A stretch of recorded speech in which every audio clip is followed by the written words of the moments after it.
What's up, fungal associates? Welcome to Completely Arbortrary, the podcast about trees and other related topics.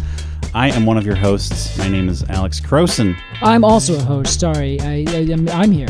I'm Casey. Casey Clapp. Hi, everyone. Hello, Casey. Well, Alex, there's some propaganda out there I need to talk about real fast. Oh, my God. Some people saying I like apples, and I just want to say demonstrably here, no.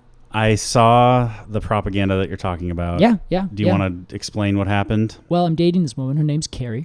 And she has been spreading slander. Because I have eaten apples. Okay, I do. Wow. I eat apples because it comes in my CSA. I signed up for the fruit thing, and they come. There's always an excuse. The person you're dating, yes, posted a Valentine's Day post, appreciation post. It was such a delight. It was very sweet. Yeah, and it said here, this is Casey. He likes to do this, and then you would swipe to the next one. He likes to do this. It's like adventure, Yeah. And then there was a third one, and it was you eating an apple. Caught in the act. And it even said, and he likes apples. Yeah, she's got a whole trove of pictures dedicated specifically to catching me in the act of eating apples. This is blackmail, It is, yeah. But anyway, so I just want to get out in front of it, you know? Don't try and blackmail me. I will see you later. Anyway, I just need to get that out. Happy Valentine's Day. Happy Valentine's Day. Yes, today is the day after Valentine's Day. If you're hearing this, we recorded this a week ago. Yeah, today's the day after the day after Valentine's Day a week from now. Is there like a convention for like Valentine's Day Boxing Day, you know? Oh, interesting. Yeah, for all the people who like pick the flowers, do they get a day off to get flowers? Hey, I'd love that. That is when you can go and drink alone at the bar. Well, speaking of going to the bar and drinking alone today, Casey, we are talking about seasonal affective disorder. Oh, wow. And we're talking about a tree, of course. That's true. And that tree is the Witch-Hazel. Wait, which one? Casey. The who's on first hazel. Oh, man, Alex, do I have so much more of that to come. Oh, boy. It's going to be great. You're going to love it. Am I excited? But before we talk about that, Casey, did you know that our podcast is entirely supported by our dear fungal associate listeners? No, are we essentially like a public radio situation? In a way, yes. Really? Tell me more. Your tax dollars go to Completely Arbortrary. And if you want to be a supporter of this podcast and know that you are keeping the lights on this podcast that you love so much, consider becoming a Treemium member at arbortrarypod.supercast.com. That is ARBORTRARY pod.supercast.com. That's SUPERCAST.com. Thank you, Alex. On there, we have a couple of different plans. You can pay every month for this podcast. You can pay every year for this podcast. You can give the gift of a subscription for this podcast. You'll get audio content that you can't hear anywhere else. You'll get video content that you can't see anywhere else. And you'll get stickers that you can't place anywhere else. Exactly right. Rather, you can't get them to place them anywhere else from anywhere else. That's right. Become a Treemium member today and support this podcast. And one of the most exciting things about supporting this podcast is ad-free listening. That's right. Honestly, I keep forgetting about that. It's amazing. I do too. It's incredible. I love it. So if the ad that's about to play grinds your gears, consider hopping on to arbortrarypod.supercast.com. Become a Treemium member today. We will be right back with the Witch-Hazel here on Completely Arbortrary.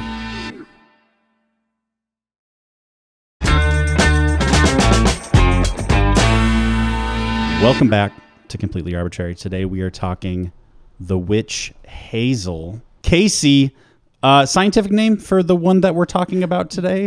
Yes, the one we are talking about today is actually a hybrid between the Japanese and Chinese Witch-Hazel, which is Hamamelis cross intermedia. Intermedia? Yes, exactly. Wow. So intermedia means it's an intermediate kind of thing between the two different species. Sure. Yeah, so it's a hybrid. The normal species are Hamamelis japonica and Hamamelis mollis. Okay. Now, these are unique trees, Alex, for the reasons we are talking about today. Oh, fun. Namely, that these are very, very, very, very early blooming species. Oh, wow. Of, I'm going to say, tree. Now we have a couple of, There you go. there's a couple of emails being written to us today, a couple different types, because you get your choice. Either we're not covering a tree. Yes. And it's a hybrid. Exactly. So has Completely Arbortrary jumped the shark, Casey? Oh, no, definitely not. No. No, if anything, we have skidded under it really cool. Yeah. We're actually going to show you that the shark is it's just it doesn't even exist. The shark is the gate in Indiana Jones that he like slides under and grabs his hat. Yeah, and grabs his hat. Yeah. And then he's on to the next section of the movie. That's right. That's what we're about to do. Well, Casey, let's move on to that next section. Let's imagine that you and I would like to imagine that you and I are walking through a bit of a graveyard situation. Oh, it's interesting that you'd say that. Yeah. And we come across some Witch-Hazel, and it's February, and hey, they're blooming. They are blooming. Casey, let's ID this tree. So this is, as you said, a tree.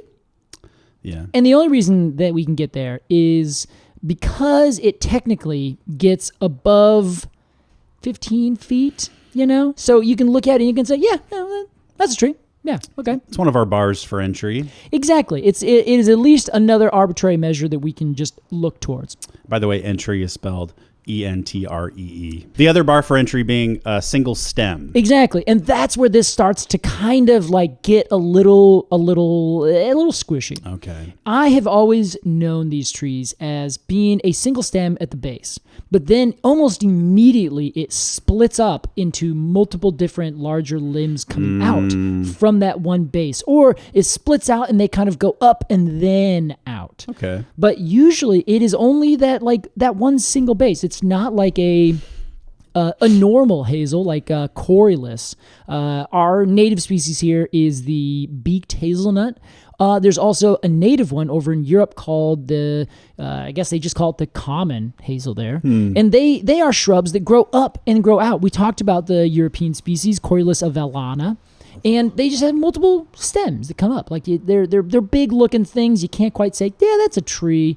This, you're like, that looks like a tree. It just kind of looks like it doesn't really want to be a tree. Oh, wow. You know what I mean? Yeah. It's kind of like a rhododendron where like, yeah, they can get big and become tree-like, but for the most part, they're a single stem that then splits into a smaller domed canopy thing. It's the royalty who is born into royalty and doesn't want that life and wants to live among the people. Exactly. Oh, that's beautiful. Yeah, this is a tree that wants to be a shrub. Yeah. So we're just going to round it up to tree right now because of that, but because of that one stem and because of that height. Now, whenever I see this tree, whenever I see it grow up, and you can see a bunch of pictures of them when they're young, they look like an upside down triangle balancing on the tip of the triangle. Oh, wow. So they look very V-shaped as they grow up and they grow out, which is important because they're actually used in water dowsing. We'll talk about that later. Oh, wow, fun. Yeah. So as it grows up, it creates these V-shaped main limbs, and then it creates this kind of like this spreading low canopy. It's very effective, I think.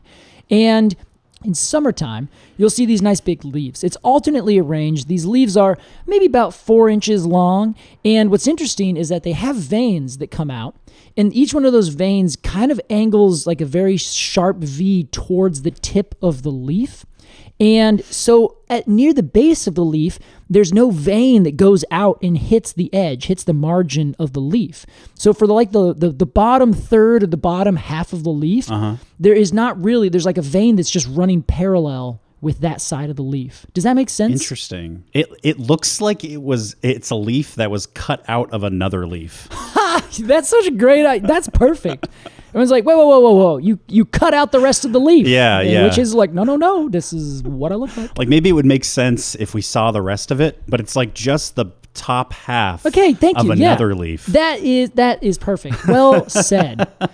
That is a great example. It's a great looking leaf. It's very interesting. It is. Yeah, It's got a lot going on, doesn't it? It catches the eye for sure. Yeah, and they're usually they're not thick and leathery, but they're kind of thick and tough. So little tough guy. It grows at the end of these fun twigs, and it covers, like I said, it's alternately arranged down the twig, and the twigs themselves have these interesting buds. The buds are covered in little hairs, and oftentimes in the fall, the leaves will not fall away. They'll just kind of die and kind of stay there. We've talked about this before. It's called marcescence. Yeah. So during that time, you can often see these buds growing right next to dead leaves. So you can see the leaves, you can see the buds for next year, which are kind of tall and skinny, often on these little tiny stalks. And they're covered in like a brown, very fine, I think the term would be pubescent. Yes. Which I just love.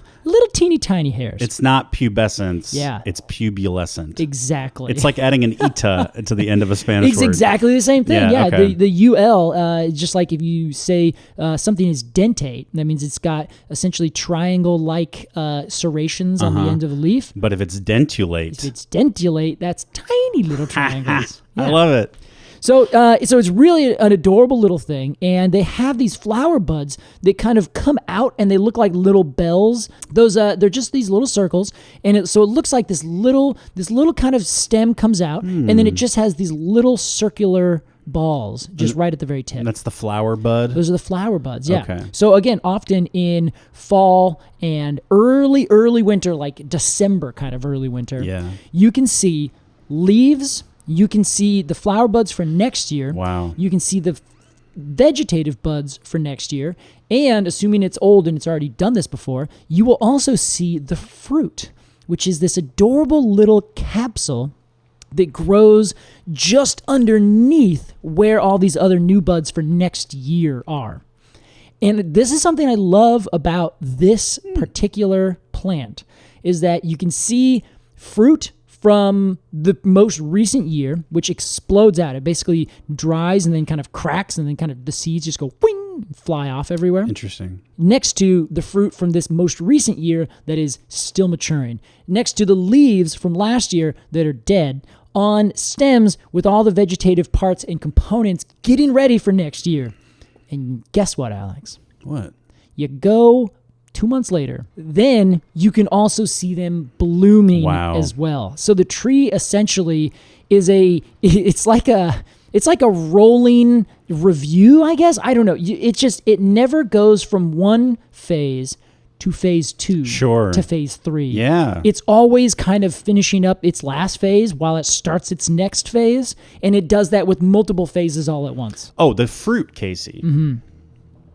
To me, it sort of looks like if you took an acorn and a cone and just sort of made them into the same, like an anamorph situation. Halfway through that transformation. That's what we got here. That's totally it. I like the idea also of that being like a chat GPT kind of thing. Oh, yeah. Like, show me what a cone and an acorn would look like smashed together. But it's a good-looking fruit. Yeah, it is. It's kind of fun. They're only maybe like 3/4 of an inch tall. They're not very big. They're just fun. Kind of chill. Yeah. So that's the thing. Also, I should know, in the fall, they generally turn an amazing like reddish orange color. Like the leaves are just spectacular in the fall. Wow.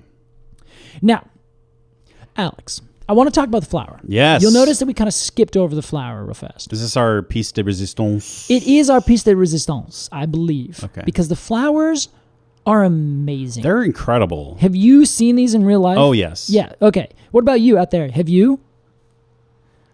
I love the call and response of our podcast. It's like Blue's Clues. Do you see a witch-hazel flower? Can you point to it? No, not there. That is a camellia. Yeah, they are one of the most alien flowers I've seen. They are. Oh, I'm so happy you said that. On a tree that's not tropical. Like, it doesn't look like anything you've ever seen. No, and if you think you know what you're looking at, you probably do, but it's also still very confusing. It's very confusing. You walk up to this, and if you go out right now and you see one of these trees blooming, odds are, which is why we're covering it the way we are, it's this hybrid. there are plenty of little cultivars here and there of the native one to North America, which is Virginiana. They found a new species actually in 2004, which is pretty recent for finding a new species here in the Ozarks down in southeastern United States. But 99% of the time, it is this very early spring blooming hybrid between the Japanese and Chinese species that is planted most often, just called the Witch-Hazel. And it's got 4 petals and 4 sepals on its flowers. That's the first sort of interesting characteristic. Yes, it's got 4 rather than 5 or 6. Yeah, right? exactly, yeah. So the other thing is that the flower petals are like wildly long. They're like 3/4 of an inch or an inch long, so like almost 2 centimeters or more. And they're very skinny and strappy. They look like confetti stringers or something like that. Yes, yeah. And they pop out, and they are kind of crinkly, and they're right next to a bunch of other kind of crinkly looking flowers. And they're usually on this this teeny tiny little flower that's maybe only a few millimeters across with 4 very, very distinct sepals. And often those are red or an orangish color. So you have this like dark red sepal with this long, stringy looking petal that's coming out from just above it. And then you have this tiny little, all the rest of the flower parts. Who cares? We are completely taken by this petal and its contrast with its sepal. And they're just like, they cover this this leafless, twiggy looking thing from head to toe. And it's just stunning. It's gorgeous. And it happens, Alex, in the dead of winter. That is particularly cool. I will also say this flower, I feel like a lot of flowers kind of lack character. I don't know. I see a lot of flowers and I'm like, yeah, whatever. Yeah, it right. just kind of like it looks like they pulled them off a shelf, you know, when they were figuring out what parts to put on their tree. They got everything else, and then they're like, oh, geez, we need flowers. Our budget's run out. What are we gonna do? We'll take light pink with 5 petals that blooms in spring. Great. Oh, that's great. It's one of our most popular varieties. Yeah, really. But this one looks like it is a creative soul and created this flower from scratch. I think that's perfect. It's so interesting. It's the eccentric aunt who always has a glass of wine. Yes. But who's also an artist. Yes. And she's like really good too. Exactly. Yeah. Like you think, okay, yeah, sure. We see you, Aunt Sally. But this is like, no. Aunt Sally actually... good. Her sculptures are very sexually charged. Yeah, you're like, as a child, I didn't know why, but I spent so much time in the backyard. Love them. So cool. It's just amazing. What a treat. Especially, you know, after such a long dark, I mean, here in Portland, Oregon. Yeah. Long, dark winter. Exactly. You might see one of these and think, hey, things are going to be all right. Exactly. And Alex, don't you always? There's 2 things that happened. One, I was walking around. I saw them, and they kind of catch me off guard because I'm like, oh, it's that time. It's life. This is so great. And then it like triggers me to look at a bunch of other like little plants and things, like the tiny little bulb things that come up around this time as well. Oh, sure. But it also happened to be that I covered it in my tree identification book. Oh, wow. So I was actively looking for some of these trees to take some photos of, and then I noticed, oh my God, they're also blooming right now. Spectacular. Perfect time to take a photo, Casey. Yeah, I was actually out taking photos of buds, and this nice old couple walked by, and they were like, pretty spectacular, isn't it? And I was like, yeah, it's going to be really nice. I think they said something like, oh, in the springtime, it's going to be great. Oh. And then they said, now that one right over there is really going off. And I was like, oh, yeah. And I looked over, and it was a Witch-Hazel, and I was like, oh, my God, that's so exciting. I actually would have loved to find this. Thank you, old people. And I helped them cross the road. Anyway, so these are trees that I specifically, like they came just, everything lined up perfectly for me to be like, this is what I'm talking about right now. So, Alex, I sat down and I started doing research to say, okay, put the cart before the horse a little bit here, Casey. What exactly are we going to talk about with this tree? And so 2 things came up. One is etymology, and I kind of just wanted to hit that real fast. Yeah, baby. Because I thought that'd be kind of fun. Let's fucking get it. Have you done any of the work on this etymology at all? Have you looked into why it's called the Witch-Hazel? No, but I know sort of the big Shyamalan twist to this whole thing. Oh, you do. I see. But I would love to just chat about it. Okay, well, have you done any, have you typed this into the etymology dictionary? Yes, Casey, I have. Oh, wow, I'm so glad. You want to do it live? Yeah, let's do it. What do you got? Want to Bill O'Reilly it? Yeah. Well, Witch-Hazel. Yeah, what do you got? Okay, Etym Online. But anybody who's even vaguely interested in etymology, necessary resource. It's great. Etym Online, ETYM online.com. Witch-Hazel is a noun. It comes from the 1540s. Okay. Old English, probably from Old English, Weiss. Weiss or Wiss. Or Wiss. Yeah, W-I-C-E, right? That's right. Yeah. Which means applied generally or vaguely to various trees having pliant branches. So you might call a tree Weiss if it has bendy branches, like a willow. Exactly. Actually, not like a willow, more like an elm. Okay. And this is where I thought this kind of got fascinating. Wow. There is a species of elm tree called the witch elm, which is Ulmus glabra. Have you heard about this? God, no. Well, so Ulmus glabra, the witch elm, was commonly used for wicker things. In fact, that's where the term wicker comes from. It also derives from wis or wick. Wow. W-I-C-E. Which basically means bendy wood. Exactly. So they would take the twigs and they would, turn them into these wicker things. Everyone's familiar with wicker baskets and chairs and stuff like that. So initially, this tree, the witch elm, was used for that very commonly. So when the Europeans came over to North America and started to look around at the plants, they saw this witch hazel. They saw the native one to North America, which is Hamamelis virginiana. So they would call the witch hazel they found the witch hazel, W-Y-C-H. Right. Which is in a reference to a tree that they called the witch hazel tree, which is an elm tree, but that elm tree is not related to hazel in any sort of traditional sense, but they would call it the witch hazel tree because it was the hazel that they used for wicker. Amazing. On top of this, the names got changed from W-Y-C-H to W-I-T-C-H. Do we know why? We can't be sure, but this historically has been used for water dowsing. We brought this up earlier. That's right. So water dowsing, we've talked about also before. I can't remember which tree specifically we talked about it with, but it's the idea that you make this, you get a Y-shaped branch and you walk around. I laugh only because it seems very quaint now for people to do this. Sure. Imagine a big slingshot. Yes, exactly. Without the rubber. Yeah, and you hold it from the Y spot, one bit of the Y in each hand. Got it. And you walk, and then allegedly, the opposite tip, the base of the Y, bends down. Like, not bends like you physically see the whole thing, like, Neo moving the spoon kind of thing.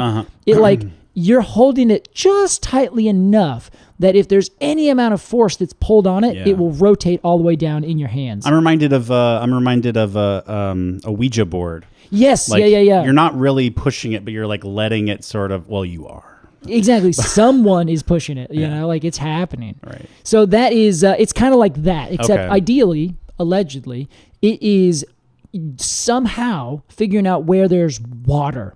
And it will bend down towards water as if the water is pulling it. You dig there, you're going to find water, and that's where you put your well, something like that. And so this was like a witchcraft practice? A little bit. It wasn't witchcraft so much. It was more like, well, how are you doing that? That's weird. And it was just kind of this folklorish kind of tradition. A bit spiritual. Yeah, maybe. I think so, yeah. Okay. But like people would do it all the time. They had no other way to find water, but it was kind of this weird magical kind of thing. But then also native peoples have used witch hazel for a million different things, mostly everything to do with inflammation. Okay. To this day, we still use it for these kinds of things. You put witch hazel, like an extract, on your skin, and it helps with inflammation. With just about anything. You can buy it right now in the store. It's everywhere. Yes. It's very commonly used, and it's effective. It's very effective. But so the reason that we're purporting the spelling was changed from W-Y-C-H to W-I-T-C-H is because of its use in dowsing. Yes, I think that, and the native peoples used it for all sorts of like stuff. Oh, sure. Okay. Yes. And so then when the colonists came over, they were like, oh, well, there's this magical plant. It heals these people over here, but it also like we use it to find water. Wow. So I think it just over time kind of got this weird switch. Rebranding. But it's never had anything to do with like actual like witchcraft, like, you know, the Crucible style. Mm-hmm. It's never had anything to do with that. The Crucible. I adore that is your first reference for witchcraft. Yeah. What else is there? I can't think of anything else. Amazing. Okay. Wow. Yeah. What an interesting, man. Can I etymology? Give us your what are you thinking? I just love that it doesn't just have to do with language. Like etymology is like cultural. It totally more is, than anything. How do we use this term, that term? Where did it come from? Yeah. And like why do these things change over time? And like I just adore it. I don't know how to get quote into it besides just like Googling every word that I'm curious about. Yeah. But if there were a hobby involving etymology, I'd be on board in a second. Okay, yeah. For about 3 weeks before I move on to like fly fishing or something. Yeah, that's very fair. But hey, you'll know why it's called fly fishing. That's right. Well, Casey, yeah, that's quite interesting. So doesn't have anything to do with witchcraft. Nope. And ultimately that was one of the first things I thought was interesting. I should look into. That is the twist I was referring to. Yes. This has nothing to do with witches. So when I was initially looking this up, Alex, I let you know this might be a fun thing to talk about. That would have been it for the podcast. We would have been saying, great, that's our review of the Witch-Hazel tree. Yeah. And I decided that wasn't good enough. Oh, wow. And then I realized that it was just literally staring me in the face this whole time. Huh. Why did I want to talk about this tree? Why did I want to put this here, specifically exactly where it is right now? Why did I type it in? Yeah. Because I was stoked that it was blooming right now. There you go. So I said, why don't I just talk about why I'm so stoked about this tree? And then it got me thinking about seasonal affective disorder. Yes. Which is, for those of you who are unfamiliar, who live in the nice places of the world, often the further north or south you go, the more seasonal your life is. Essentially, we get a really dark wintertime. Oh, yeah. Our wintertime can sometimes just be the worst. We also have a lot of clouds. So it's a very cloudy, dreary, dark time. And ice and power outages. And not the worst thing that's happening in the world, but it affects us in a negative way. Sure, yeah, exactly. So it also, it's another big thing that I think comes along with seasonal affective disorder is that a lot of the leaves and all the plants are dormant. So leaves fall, the plants go dormant. They are not actually... they don't look like they're alive, you know? You know, for all of the research that has produced the results that seeing trees in the color green makes us happy, winter is especially damning because not only is it cold and cloudy and dark, but the green on the trees is stripped away from us. Yeah. Honestly, on some of the trees, I should say. However, Alex, this tree blooms, like we said, with these fabulous flowers in the dead of winter. Yeah. And whenever I see that, whenever that moment happens, and I look forward to it every year because I think these flowers are just so cool. Whenever it happens, my spirits lift. And so I wanted to just kind of touch base with that and kind of talk a little bit about the mental health of people and how trees can have an effect on that. Yeah. I mostly wanted to say, well, we know scientifically that seasonal affective disorder exists. We also know scientifically that trees have a positive impact on your brain, on your literal self. Just having trees and plants around make you happier, less stress, all these things we've talked about 1,000 times. But when you put those two things together in a situation like finding the witch-hazel growing in your neighbor's yard, I was curious if that is something that really sparks joy in people. Yeah. It's like you see the very first signs of life, not just being dormant, but actively blasting off so many sparklers. You know? Yeah. It's not just seeing a daffodil or something just pop up where you can say, oh, Look at that little tiny leaf. It's coming. I know they're on their way. Which is also something. It is. It's something. You can see the new growth, right? Yeah, that's exciting. But for this is like, all right, everyone, full bore. We're doing it. It's it's like Mardi Gras. It's like giant party on this tree. It's not like it's a sign of life to come. It is the life. It is, yeah. It is at its peak power. Here we go. Yeah, Let's flowers. They have this whole thing, right? Like very much fertility. I want to say, Casey, a few days ago, I was feeling, and there's a lot of changes happening in my life right now. Yeah. Some that will be good, but that feel bad now, if that makes sense. Just growth, you know? Yeah. And I will say every winter is a little tough for me. This winter has been just fucking brutal. This has been a brutal winter. It really has been. Yeah. Yeah. And I was talking to my friend Adria, and I said, times are tough. And she said, I know. I saw some Daphne blooming. It's gonna be okay. Yeah. And I was like, you know what? It is going to be okay. It is another shrub that blooms very early. There you go. And it also has like intense smell. The night is always darkest before the dawn, as Batman said. God, where did he come up with his stuff? I think it was maybe Harvey Dent who said that. But yes, I this is a perfect time to talk about this tree because things are at an all-time low. Yeah, right. And boy, am I excited to just see some foliage. What I think is so great about this plant is that even though it's not quite a tree, even though we have to really kind of pull it over the line. Yeah. I think half the reason that I'm so willing to do it is because it gives me so much hope. Like it just is one of these inspiring things that I'm walking around. It's been dreary. Everything's cold. It's all winter. Then you get this one like nice day here in Portland. We call it the February fake out. Yes. You're familiar? The false spring. Yeah. Yeah. Where it gets up to like 59 degrees and everyone is out wearing shorts and going to bars and like staying out in parks, you know. So great. It's just a wonderful time. And it lasts 2 days. And then we get another winter blast that comes through. It's exactly right. And I go, I was so happy yesterday, but I'm so sad today. What changed? Yeah. This little tree, though, pulls itself, I think, up over the line because while we're in that one moment, that February fake out, where everything is like just nice for a second, then it goes away. When you go back outside on that next dreary day and you're like, well, this dreary day oh my God. Yeah. There's a gorgeous blossoming witch hazel right over there. And you just go straight to it. And they're just divine. They even have a little bit of a scent to them. They're not incredible, but they're there. What is the scent like? Oh, it's just floral. General floral? I think. Yeah, okay. general floral. I do love that, Casey, seeing, I guess more so proper springtime in Portland. Yeah. Everybody just looks so beautiful and happy. Yeah. And everybody's wearing cute clothes and they're all just like bouncing. We're all just bouncing around. Everyone's bouncing, yeah. It's like Whoville out there for springtime.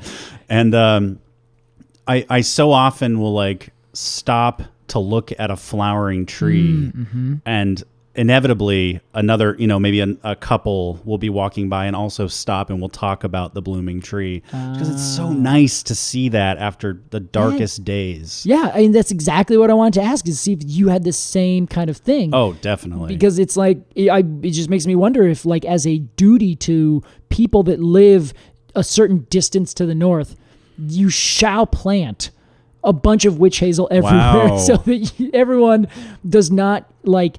at least gets a little bit of hope that spring is coming and it's going to be nicer, This is a great idea, Casey. Yeah, we need to have like a witch hazel PSA. It's like a social movement. Like plant more winter flowering trees. Yeah. Why don't we do that? Honestly, they're not big trees, Okay. So I could see it being like, this is like not going to take up the spot of a tree, so we can't quite put it there. I don't even know that the city of Portland, for example, even includes it as a small tree. I don't think so. I think it's a shrub. Well, a lot of the trees that are planted on the streets aren't going to get that big anyway. Why not put a witch hazel there? Why not put a witch hazel next to a bigger growing tree? No. Tear the one that's already there out of the ground. I see. Put it in the chipper. And then you take the witch hazel, you lovingly put it in the ground. You say, you will be better. you better bloom. Life must pay for life. Wow, Alex, this is you're really having a hard winter, aren't you? No. I feel like there needs to be some. Okay, we have the technology. We do. There are plants that bloom in January, winter, right? Yes. Let's plant more of them. Okay, so here's what I say. Witch-Hazel should be on the top of that list. Okay. But let's plant this specific species, I should say hybrid, all over the place. Yes. Like it doesn't grow invasively to my understanding. So we can plant it all over the place. We can plant Daphne, and I think in between probably at half the rate. So let's say 4 parts Witch-Hazel. Okay. 2 parts Camellia. Evergreen, big plants, big flowers. And then 1 part Daphne. Okay. I like this plan. We'll do that everywhere. All of those are shrubs, demonstrably shrubs. And you know what we're going to call this? The Green New Deal. The Green New Deal. Thank you. We got to get everyone out there to plant it. All you young men who are coming back from the war who've got nothing to do, we're going to put you to work. That sounds great. Put down the riveting gun and pick up the spade. Pick up your spade. We're planting trees. God, that would be so... Nope. We're planting shrubs. Many shrubs, other than the case of this Witch-Hazel for the sake of our podcast. Well, maybe Casey, this can also... I don't even know if we're on or off topic anymore, but maybe this could be, a little bit of a redemption story for shrubs. Oh. It's like, trees have the summer and the fall, and then they die away in winter. They go. I'm sorry, they go dormant in winter and lose their leaves. I think that's all part of it. And then, hey, you know what? It's time. It's shrub time. I like this. How about that? They're also at the human level, right? So you can see them. They're in your face. That's perfect for winter time. I love this idea. Oh my God! And on top of this, you can plant big trees up above them. That's right. So you can have the best of all worlds. This is great. Everyone, you're hearing it here first. I don't care where you are. You don't need a permit to plant a shrub. Yeah. So you can go anywhere in the city of Portland and you can plant a Witch-Hazel. Is that true? Yes. You only need a permit to plant a street tree. Is this true in most cities, you reckon? No. The Witch-Hazel is not a tree? Yes. That I reckon is true. Okay. But also I reckon that most cities don't have any requirements about what trees to plant. Yeah. Some say, well, we don't want you to plant this kind of tree here, and that's about it. Okay. So if this is not even a tree and it doesn't cause any invasive issues and it is not something that's going to cause a crazy amount of damage somehow, which it won't because it stays small, you're good to go. You can plant it. I think it's a perfectly reasonable plan to battle S.A.D. Yes. Oh, God. I have to admit, one of the best acronyms ever. It's perfect. Yeah. Is to plant more January and winter flowering trees. Exactly. Make yourself happy. Give yourself that beautiful lift in the moment where you're just like, yeah. Is there anything that's going to happen? And I want to say to people before we go to our break and then give a review to this tree. I want to say I know it's a really hard time, not just where you are, but everywhere else, all over the world. Terrible things are happening. Nobody's being held accountable.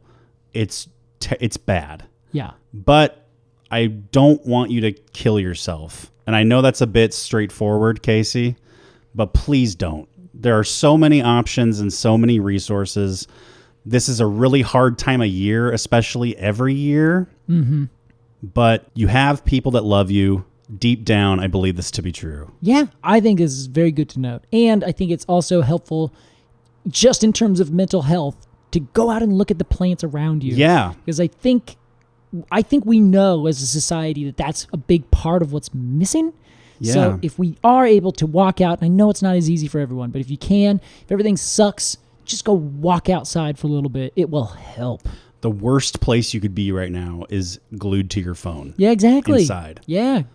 Go outside and use your phone to take a picture of Hamamelis cross intermedia. Love it. Yeah, maybe that'll be a good way. Casey, we got to take a quick break, but that was our discussion of the Witch-Hazel. We will be right back with our review. Ooh. Alex, this is not the right time of year for that. Bring yourself back.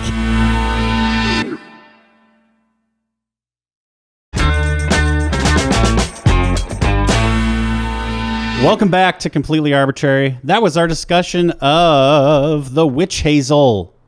It's time for our review. Oh, boy. Casey. This is going to be a hard one, Alex. I disagree. Ooh, I think okay. It's going to be very easy. Here you go.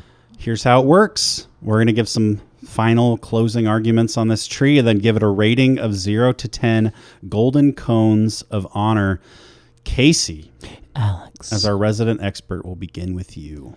All right. I just adore finding this tree. I adore finding it all times of year. The leaves are fun, and it's one of those plants that it's not super common. Like, it's just common enough. It's one of those that you only know about when it's doing something wild, like, I don't know, blooming in the middle of winter. Sure. And you just walk around. Everything is the normal, like, winter color, and then there's this poof of, like, dark red or orange or yellow just coming out of nowhere. Love it. I think that this tree is underplanted, as we've discussed. Yes. It should be planted fourfold more than it should. Vastly. Fourfold more than it is now. And I think, on top of that, sadly, it's still just a tiny little tree, you know? And it would be best with pals. Unless you plant a big one and you say you are getting big, and you put it in the middle of your yard, and you make that thing become a large thing. You don't plant a little thing and be like, I really think you're going to look nice as a little thing. You go in with the intention of making it a fucking tree. Exactly. Yeah. So that's what I would say. Okay. I love finding it. I love coming across it. It's underplanted. Plant it more.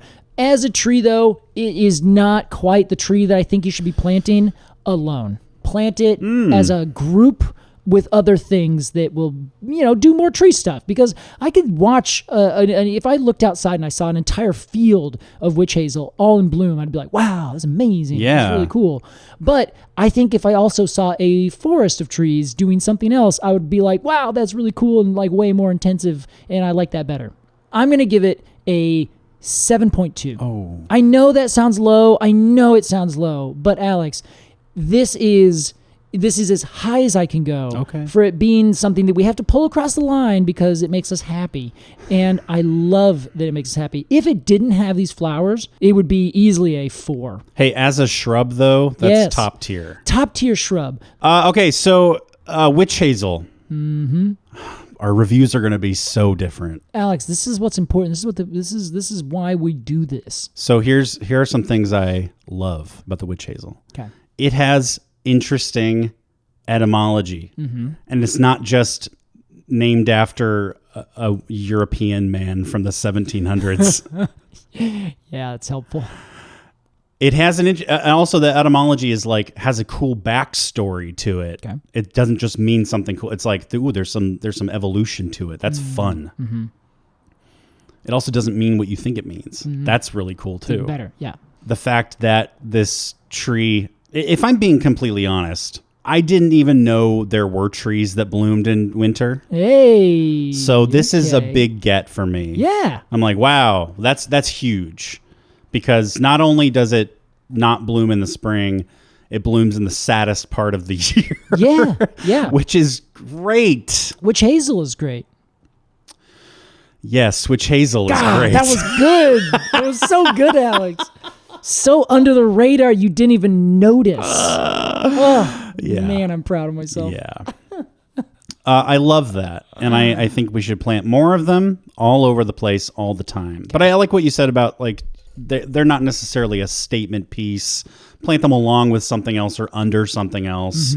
And it doesn't even need to be, a shade-tolerant thing because it's not going to be competing with most other trees. Yeah, exactly. It's going to be fine. They're great, like, on the edge is how I see them. I think that's wonderful. Yeah. I also think the flower is so cool and so edgy. Oh, I love Speaking of that. I think it's like really creative and it looks, I don't know, it looks so alien, but like in a really fun, intelligent way. I adore this tree. And you know what?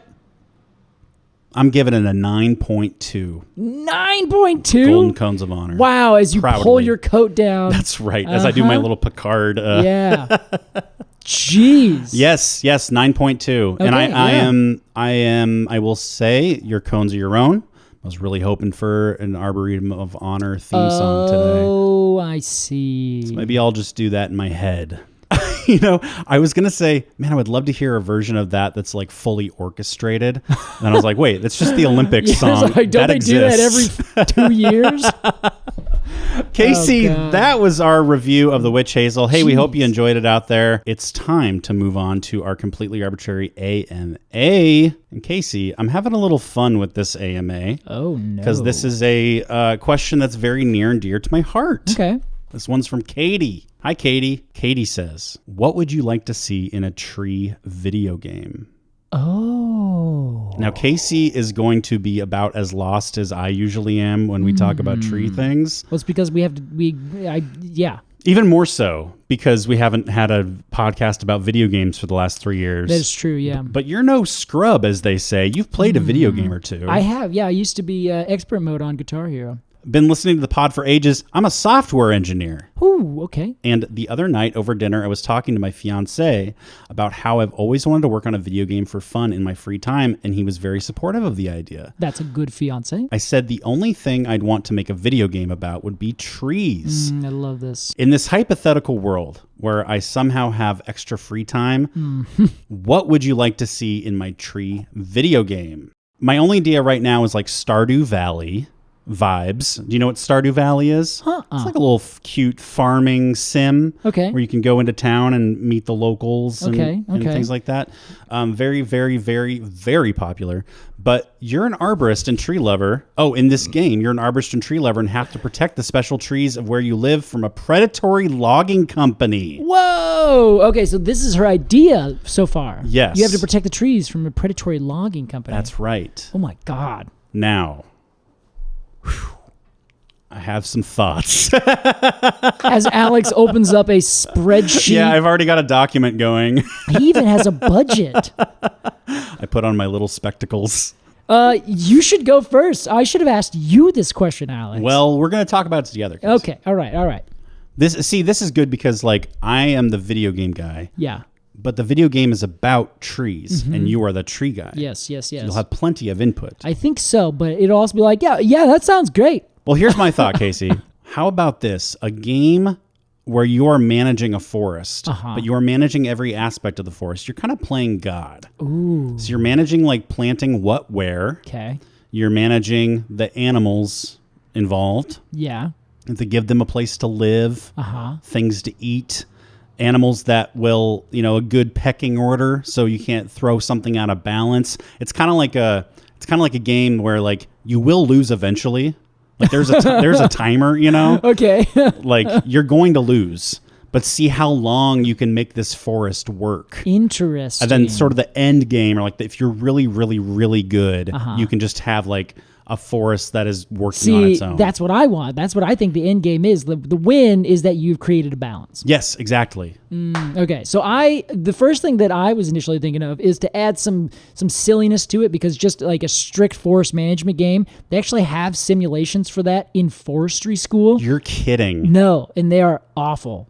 Okay. Like, it's just basically graphs saying, well, here is, how are you going to string your cable from your yarder up here down to your spar tree down here, and then pull all these logs up? What weight do you have to have? How tall do they need to be? How is that a game? That's just a test. It's not a game. It's just a simulation. That sucks. So the silliness you're imagining. I want the trees to have personalities. Oh, wow. So like you could choose in Super Smash Brothers, I think, where like each character has their own special thing that they have. Sure, their move set. Yeah, exactly. I think each tree, and there should be hundreds of trees, should have their own move set. For sure. Where it's like, okay, well, what do you need? And maybe it starts with some random objectives, Yeah. So that's how you would win the game. You have to accomplish your objectives. That's how many of these survival, the genre is survival. Many of them start with make an axe, and that's your objective. Nice. And then 30 hours from then, you're like,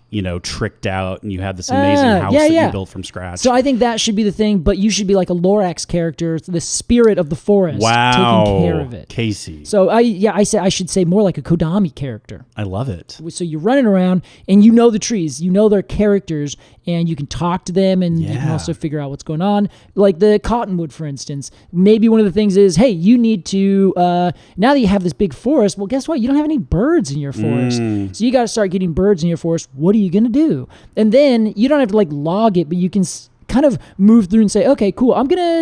I think these trees over here need to die, so I am going to encourage a beaver to come over here. Casey. That beaver's going to start doing things, and then you let the beaver do the work. So you're not actively killing a tree. You're just letting it happen. This sounds like a great game. Well, there you go. You thought you wouldn't be any help. I thought you wouldn't be any help. I would play the fuck out of that game. Okay. Here's my kind of like elevator, blender pitch. Yeah. Like this meets this, It's like forest management meets SimCity, which is kind of an older reference. Yeah. City Skylines might be a... That's the only thing I was thinking Sure, of. that's why That's why I need to do it. It's like Windows 96. You know what I mean, Casey? Oh, yeah. So yeah, imagine like SimCity, but instead of managing buildings and districts... Yes. It is forest, all forest. Yeah, exactly. Yeah.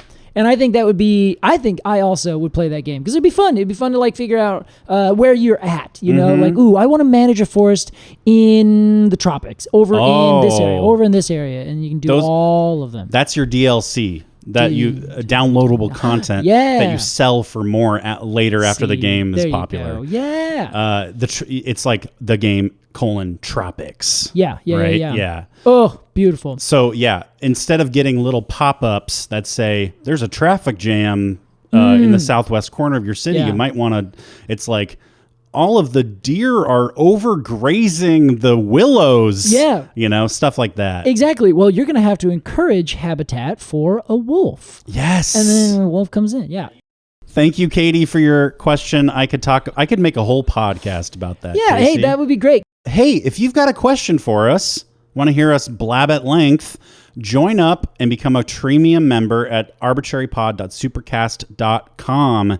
It is the place to be for arbitrary love and folk. That's right. Everyone's there who is there for sure. Casey, let's talk briefly about some of the fun things that we give to our Treemium members. That is a great thing to do. I think the first thing is a little bit of cash in your pocket. You sign up for any of our 2 tiers, and then you can get 15% off anything on our store. And in case you want to get more access to more things on our store for 15% off, the Cone Club allows you into our secret cone shop. Yes. So if there was a cone that we had last year, some obscure cone that went by in a flash, and you think, man, I would really love that one, you can go to the cone shop with a secret password and get in there and take a look at our entire catalog of these stickers. We've got back catalog. I believe officially we have every single sticker available that we've ever produced. That's incredible. Yes, we did that finally. We had to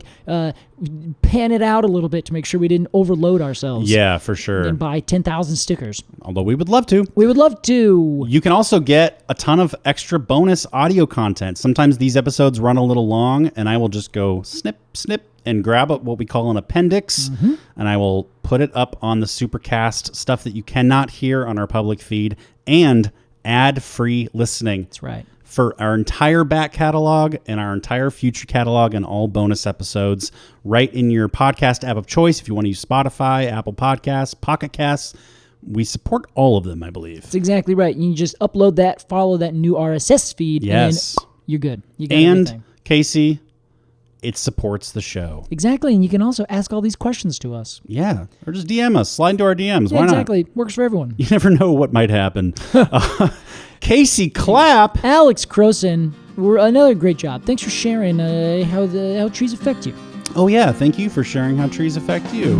You're welcome. I think during these dark days, it's important to remember that spring is right around the corner And no, things won't be better, but at least we will have trees to look at. It'll be a lot nicer. That's right. Thank you for listening to this episode of Completely Arbortrary. Hey, we'll see you next time. Goodbye. See you later.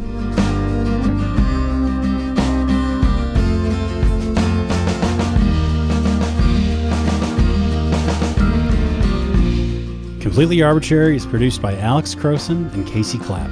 Our artwork is by Jillian Barthold, and our music is by Aves and the Mini Vandals. If you want to support this podcast and become a Treemium member, head over to arbitrarypod.supercast.com. Thanks for listening.